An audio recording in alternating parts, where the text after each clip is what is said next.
लगातार करते रहेंगे। कैमरामैन मनोज शाही के साथ शिवेंद्र श्रीवास्तव, न्यूज़ 18 लखीमपुर।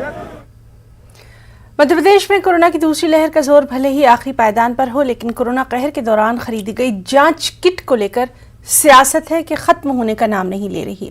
कांग्रेस ने कोरोना कहर के दौरान खरीदी गई करोड़ों रुपए की जांच किट की इफादियत पर सवाल उठाते हुए पूरे मामले की जांच का मुतालबा किया। कांग्रेस का कहना है कि जिस जांच किट को ICMR ने मंजूरी तक नहीं दी थी, उसकी खरीदारी आखिर क्यों की गई।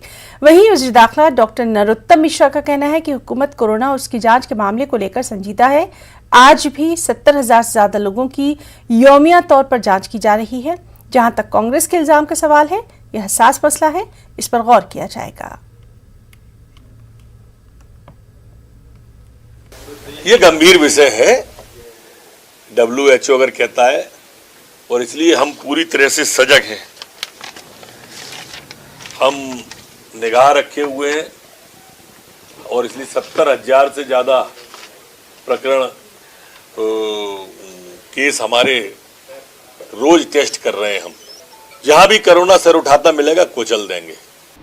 जिस किट के 30% भी परिणाम सही नहीं थे, जो किट ICMR ने अप्रूव नहीं की, उनकी अप्रूवल लिस्ट में नहीं थी, मध्य प्रदेश सरकार ने वो खरीदी 7 करोड़ की और उसके माध्यम से सैकड़ों लोगों को गलत परिणाम दिए।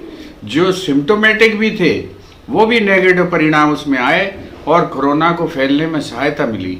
आज ये निर्दोष मौतें चीख चीख कर कह रही हैं कि हर तरफ उनके साथ धोखा हुआ है, हर तरफ उनके साथ जो तंत्र के अंदर बैठे लूटखोर थे, उन्होंने जो है ज्यादती की है, धोखा किया है।